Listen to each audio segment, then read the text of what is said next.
दोस्तों, आप सभी का मैं स्वागत करता हूं एक्सपर्ट टू कोड की इस ऑब्जेक्ट ओरिएंटेड प्रोग्रामिंग सीरीज़ की दूसरी नई वीडियोस में। लास्ट वीडियोस में हमने देखा था कि ऑब्जेक्ट ओरिएंटेड प्रोग्रामिंग की ज़रूरत क्यों पड़ी थी, क्यों हम आ, इसे यूज़ करते, राइट, और क्या क्या ड्रॉबैक्स थी प्रोसीजरल ओरिएंटेड प्रोग्रामिंग में, जिसकी वजह से ये इस ऑब्जेक्ट ओरिएंटेड प्रोग्रामिंग को लाया गया था, राइट। सो क्या क्या ड्रॉबैक्स थे पहले जो ऑब्जेक्ट ओरिएंटेड प्रोग्रामिंग इसे रिमूव करती हैं। सो दोस्तों, इस सीरीज के इस वीडियोस में आज हम देखेंगे कि कुछ बेसिक प्रिंसिपल्स क्या हैं ऑब्जेक्ट ओरिएंटेड प्रोग्रामिंग के, राइट। सो जैसा कि हमने दोस्तों लास्ट क्लास में भी डिस्कस किया था कि कुछ बेसिक्स प्रिंसिपल हैं इस ऑब्जेक्ट ओरिएंटेड प्रोग्रामिंग के, जो हम यूज़ करते हैं। जो सबसे पहला इम्पोर्टेंट है, वो इम्पोर्टेंट प्रिंसिपल है दोस्तों, वो है इनकैप्सुलेशन, फिर है एब्स्ट्रैक्शन, फिर है इनहेरिटेंस, फिर है पॉलीमॉर्फिज्म। सो ये जो चार कॉन्सेप्ट है दोस्तों, ये ऑब्जेक्ट ओरिएंटेड प्रोग्रामिंग कॉन्सेप्ट को डिफाइन करने में हेल्प करता है, ठीक है। बात करते हैं दोस्तों इनकैप्सुलेशन की। देखो, इनकैप्सुलेशन जो है ऑब्जेक्ट ओरिएंटेड प्रोग्रामिंग में, इसका बेसिक सा एक्चुअली जो मतलब है वो इंग्लिश वर्ड से लिया गया है, इनकैप्सुलेशन। सो आपको पता है कि ये जो ऑब्जेक्ट ओरिएंटेड प्रोग्रामिंग है, ये हमारे रियल लाइफ से काफ़ी ज़्यादा इन्फर्ड लैंग्वेज है। सो इन्फर्ड कॉन्सेप्ट है। सो हमारे डे टू डे लाइफ में हम देखते हैं कि आ, आ, हर एक चीज़ एक ऑब्जेक्ट के फॉर्म में हम देख सकते हैं। लाइक जो भी चीज़ आप देखते हैं, कोई भी एक ह्यूमन ऑब्जेक्ट हो गया या कोई भी एक एनिमल ऑब्जेक्ट्स हो गया। सो हर एक चीज़ को हम एज एन ऑब्जेक्ट देख सकते हैं। सो जैसे कि मैं आपको एक सिंपल से टर्म्स में बताता हूँ। जैसे सपोज करिए एक ह्यूमन ऑब्जेक्ट्स है, ह्यूमन एक कॉन्सेप्ट है। जैसे ह्यूमन कॉन्सेप्ट, ह्यूमन एक क्लास हो गई, आपकी एक क्लास कॉन्सेप्ट के टाइप से हो गई। सो ह्यूमन एक क्लास है, उसके ऑब्जेक्ट्स हम सब हैं। जैसे मेरा नाम राहुल है, मैं एक ऑब्जेक्ट हूँ, ठीक है। सो अब ध्यान से सुनिएगा दोस्तों, मैं आपको बताना क्या चाह रहा हूँ।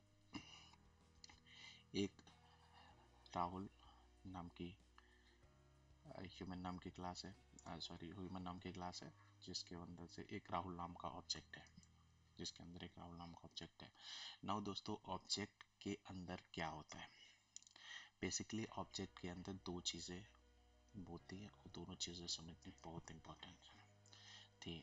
पहला चीज़ जो है क्लास के ऑब्जेक्ट के अंदर जो पहली चीज़ है वो है डेटा मेंबर्स, ठीक है। और दूसरी चीज़ होती है मेंबर फंक्शंस, राइट। सो एक सिंपल से टर्म्स में आपको बताऊँ मैं, तो जो ये ऑब्जेक्ट है उसके अंदर एक प्रॉपर्टीज़ होती है और उसके अंदर एक बिहेवियर होता है। लाइक अभी कुछ देर के लिए हम इस कॉन्सेप्ट को जो आप स्क्रीन पे देख रहे हैं आप भूल जाइए। जो मैं बोलता हूँ आप ध्यान से विजुअलाइज करने की कोशिश करिए। जैसे सपोज करिए एक ऑब्जेक्ट है राहुल नाम का, ठीक है। उसकी कुछ अपनी प्रॉपर्टी है और उसका कुछ अपना बिहेवियर है। प्रॉपर्टीज़ क्या होती है दोस्तों? जैसे मैं एक ऑब्जेक्ट हूँ, मेरी प्रॉपर्टीज़ क्या क्या है? So properties is how the object look likes बोले तो, जैसे मेरे हेयर का कलर कुछ होगा, मेरे स्किन का कलर कुछ होगा, ठीक है। मेरे बॉडी का स्ट्रक्चर कुछ होगा, ठीक है। मेरी लेंथ होगी कुछ। So these are all actually what properties of my object. So if I am an object I have these properties, और इस प्रॉपर्टीज के थ्रू मैं पहचाना जाऊंगा आउटसाइड वर्ल्ड में, right. So properties is very important entity, ठीक है। So suppose करिए एक प्रॉपर्टीज मैं आपको बताता हूँ। मेरा मेरा माउथ है, मेरा मुंह है, वो एक प्रॉपर्टीज है।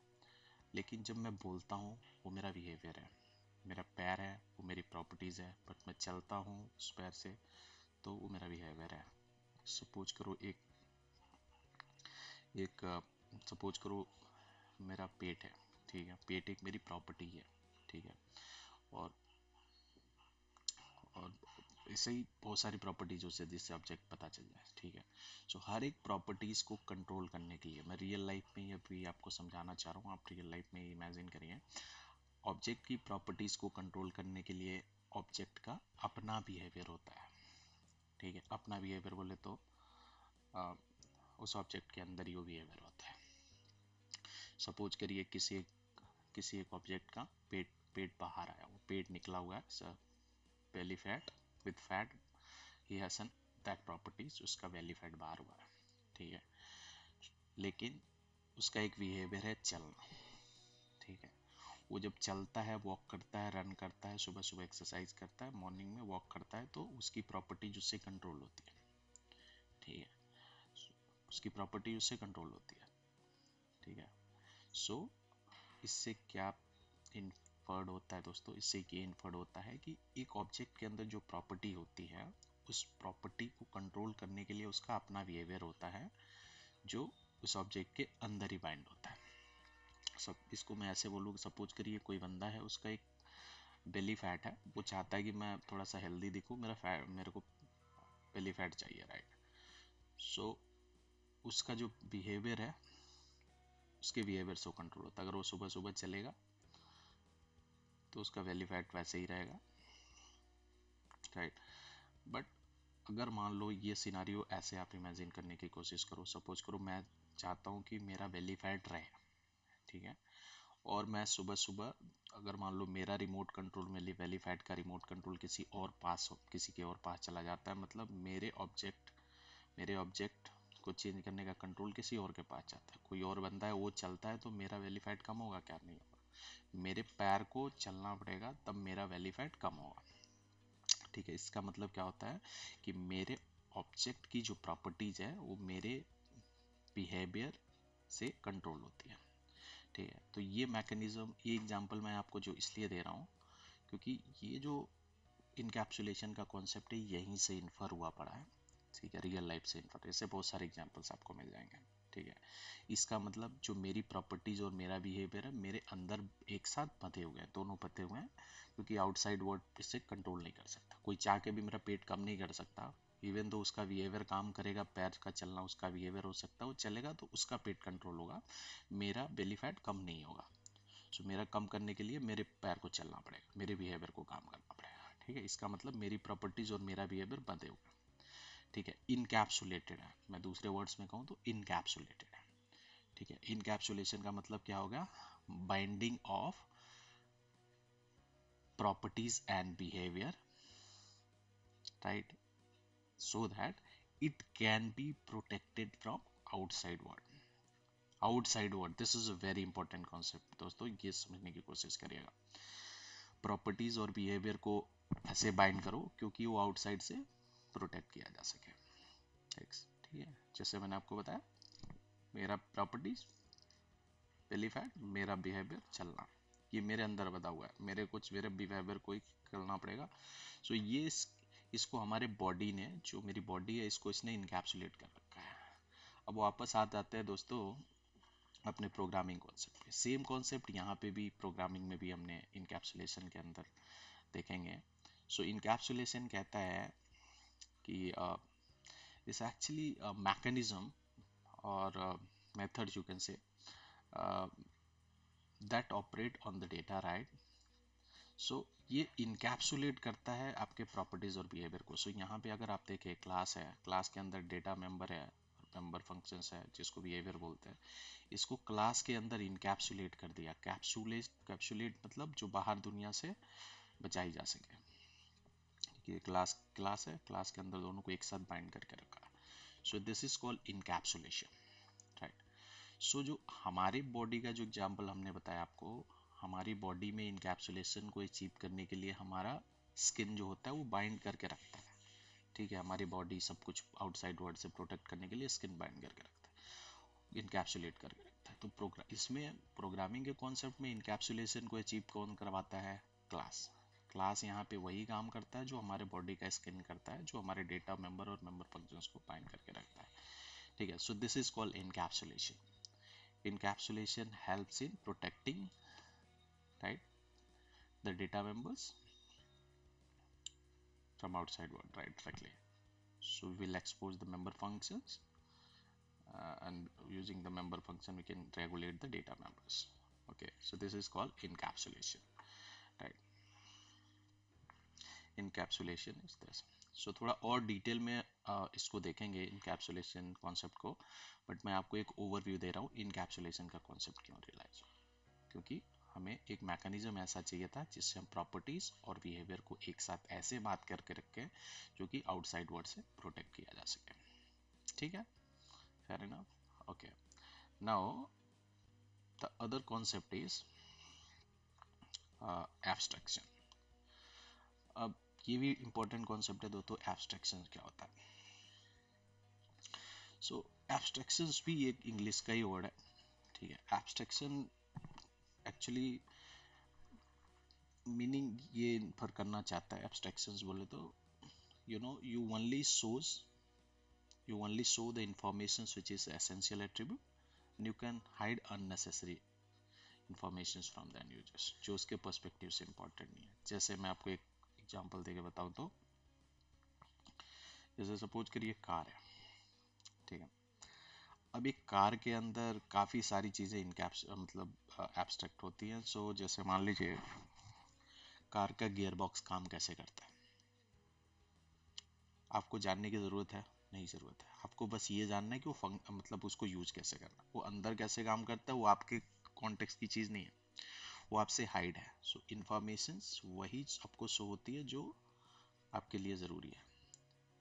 या कार का इंजन कैसे काम करता है, ये फंक्शनैलिटी है बट ये हिडन है फंक्शनैलिटी, आप एंड यूजर पर्सपेक्टिव से हिडन है, ठीक है.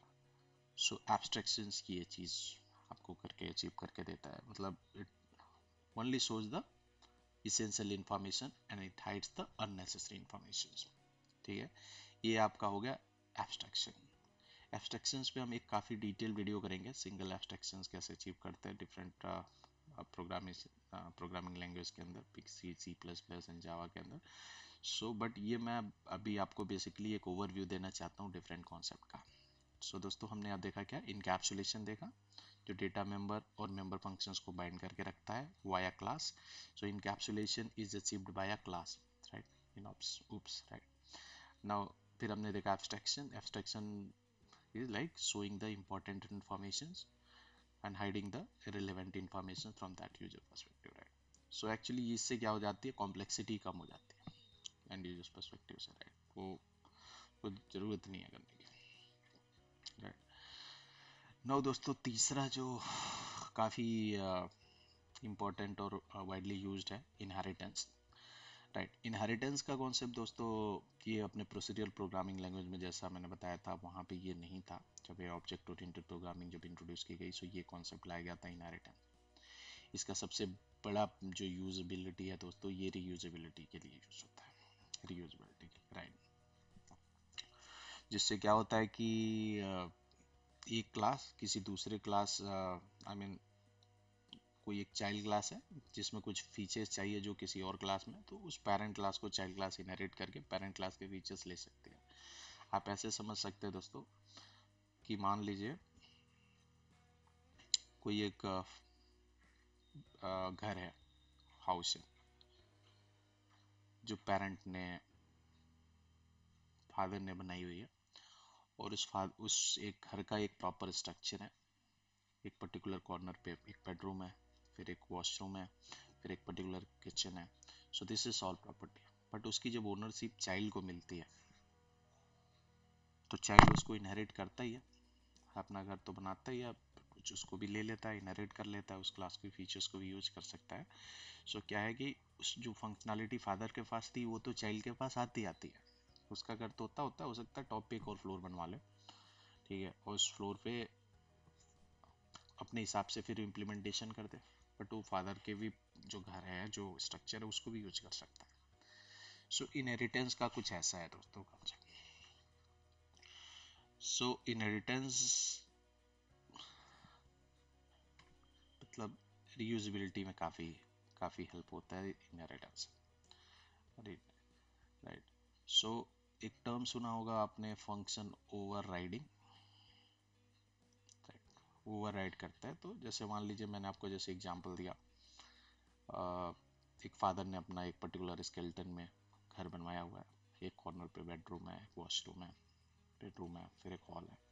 सो एक अपना उसका मैप है जिसको फॉलो करते हुए घर बनवाएगा। बस सेम स्ट्रक्चर को जब चाइल्ड ने इनहेरिट किया, जब बेटे के पास उसका एक्सेस किया, ओनरशिप किया, तो बेटे ने क्या किया, बेडरूम को उठा के इस कॉर्नर से उस कॉर्नर पे ले गया, ठीक है।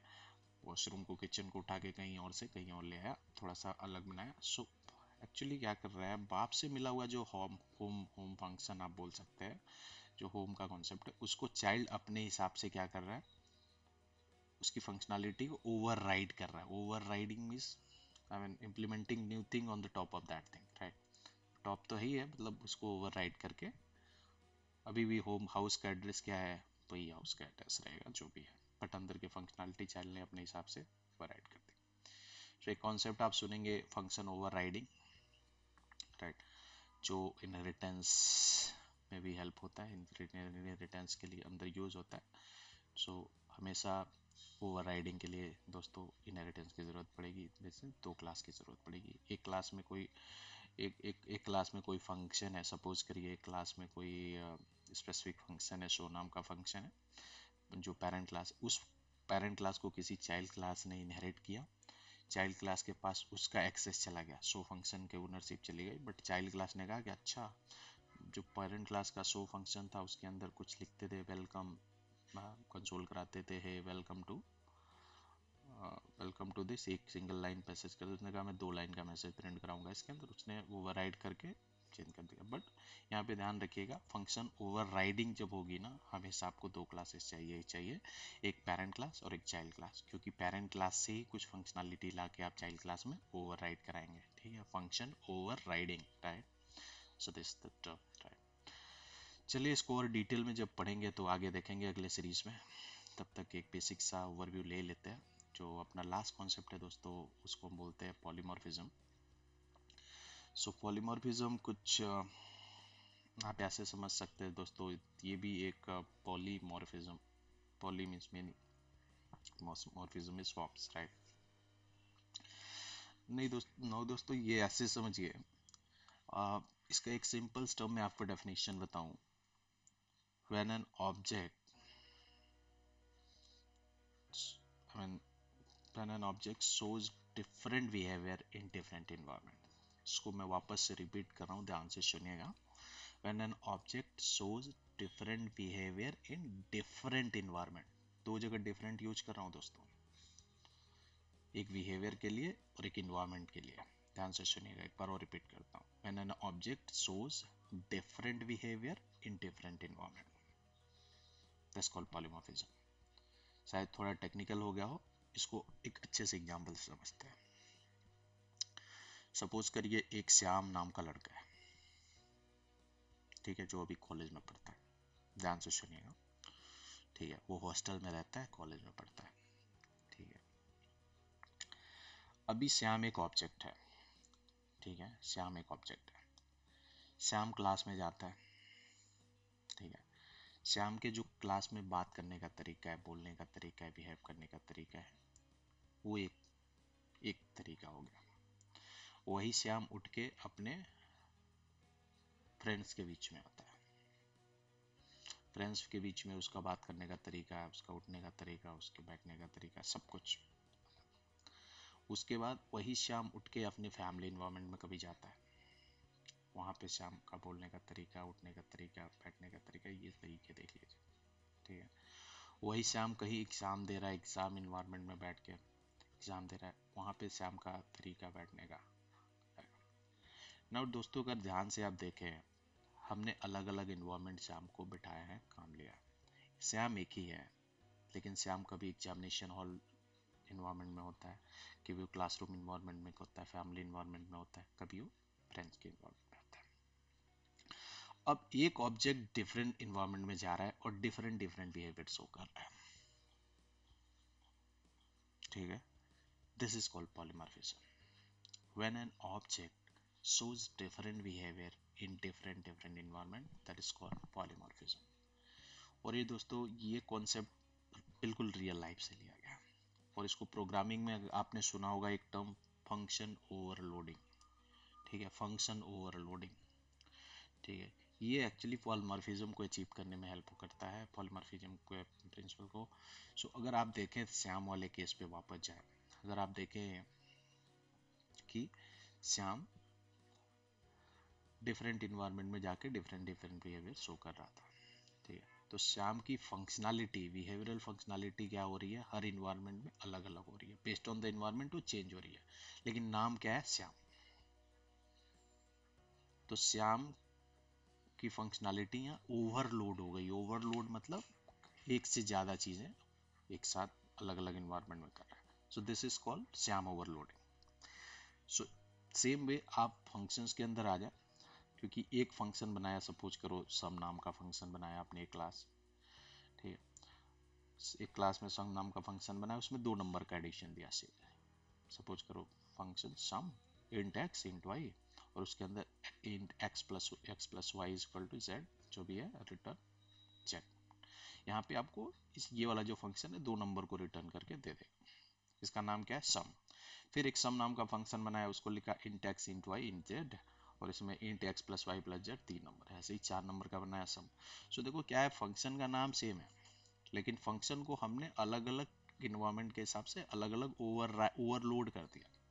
सो this is called function overloading. Same functions different parameters, और मतलब ओवरलोड कर देते हैं ना same function. So this is called function overloading. दोस्तों ये जो 4 कॉन्सेप्ट मैंने आपको बताया, encapsulation, abstraction, inheritance and polymorphism, ये बेसिक सा ओवरव्यू देखा है हमने। अभी हम इसको आगे डिटेल्स में और अच्छे से कवर करने की कोशिश करेंगे। ये जब ये कॉन्सेप्ट डिफरेंट प्रोग्रामिंग लैंग्वेज ने अचीव करने की कोशिश की, तो सब ने अलग अलग तरीके से की, but at the end crux nutshell आप ये देखें कि ये कॉन्सेप्ट यही है।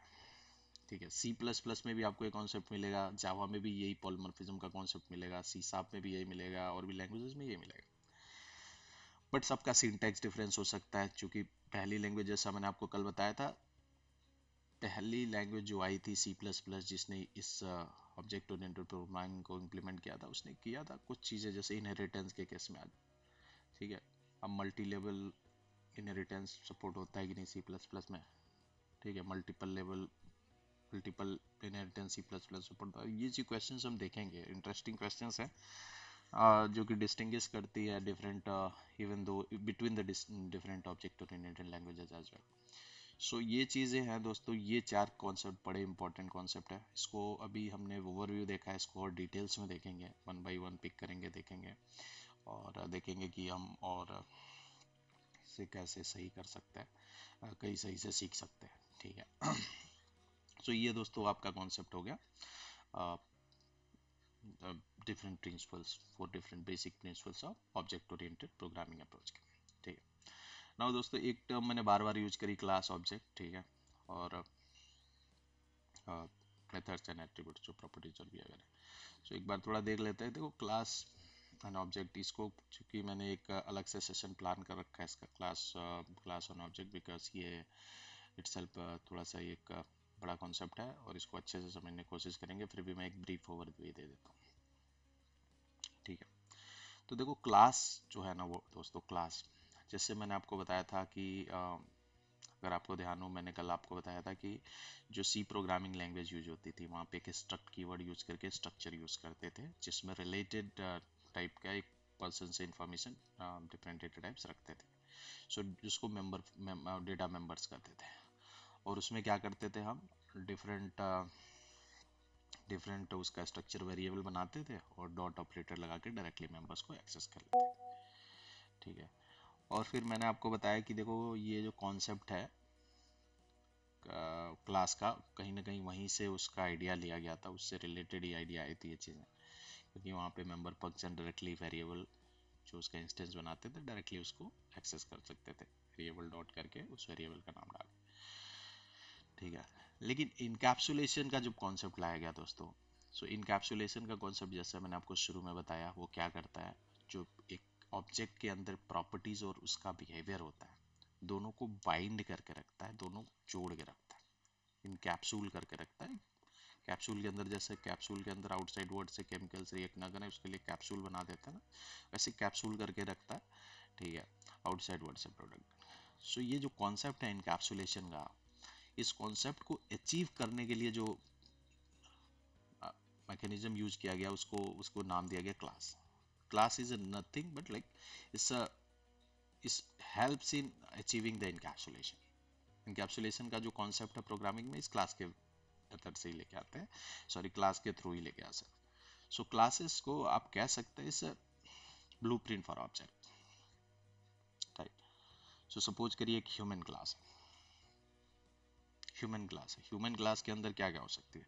अब सपोज करिए, ध्यान से सुनिएगा, ह्यूमन क्लास हो गई दोस्तों, ह्यूमन क्लास में क्या होगा, आपके अंदर ह्यूमन जब करता हूँ तो क्या किसी आदमी का पिक्चर आता है, विजुलाइज होता है दिमाग में, या किसी औरत का पिक्चर आता है, या किसी बच्चे का पिक्चर आता है, नहीं, क्योंकि वो सारे, चाहे बच्चे हो, चाहे लेडीज हो, चाहे कोई भी हो, जेंट्स हो, सब एक ह्यूमन क्लास के अंडर फॉल करते हैं।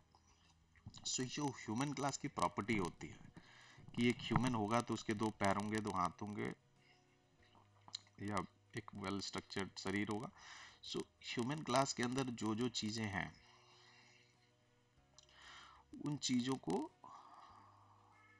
जब एक ऑब्जेक्ट बनता है, सो ऑब्जेक्ट एक्चुअली क्या है, ह्यूमन क्लास का एक इंस्टेंस है, ठीक है। इंस्टेंस बोले तो इस, देखो जब तक क्लास है, ह्यूमन क्लास है, तब तक उसका कोई वर्ड में एग्जिस्टेंस नहीं है, लेकिन ये ह्यूमन का एक जब इंस्टेंस बना तो उसका एक एग्जिस्टेंस हो गया, ठीक है। सो ऑब्जेक्ट का कोई अपना एग्जिस्टेंस, फिजिकल एग्जिस्टेंस होता है, लेकिन क्लास का कोई अपना एग्जिस्टेंस नहीं होता, वो एक स्केलेटन होता है, ठीक है। कभी ब्रिक्स वाली देखी आपने, कभी ब्रिक्स, जैसे ब्रिक्स बनता है, जैसे वो जो वॉल वाले ब्रिक्स होते हैं जो बनाए जाते हैं, उसमें क्या करते हैं, उनका एक प्रॉपर लेआउट वाले लकड़ी का एक स्कीमा होता है, खाली सा डिब्बा, उसके अंदर वो मिट्टी डालते हैं और उल्टा कर देते हैं, और उसी शेप में वो एक्चुअली एक ऑब्जेक्ट बन जाता है, जो एक ब्रिक बन जाती है। सो ब्रिक क्या है दोस्तों, ब्रिक एक ऑब्जेक्ट हो गई, और जो उसका सांचा हो गया, स्केलेटन जिससे वो बनाया जाता है, वो हो गई क्लास। सो एक क्लास से एक ऑब्जेक्ट बनाया, दूसरी बार मिट्टी डाला, दूसरा ऑब्जेक्ट बनाया। सो हर एक ऑब्जेक्ट आप देखेंगे उस क्लास को रिप्रेजेंट करेगा, उस क्लास के फीचर्स को रिप्रेजेंट करेगा। सो ऑब्जेक्ट क्या हो गया, एक इंस्टेंस ऑफ, सॉरी ऑब्जेक्ट क्या हो गया, एक इंस्टेंस ऑफ दैट क्लास हो, ठीक है। सो आपने क्लास देखा, आपने ऑब्जेक्ट देखा, क्लास का ही एक फिजिकल एग्जिस्टेंस जब मिलता है तो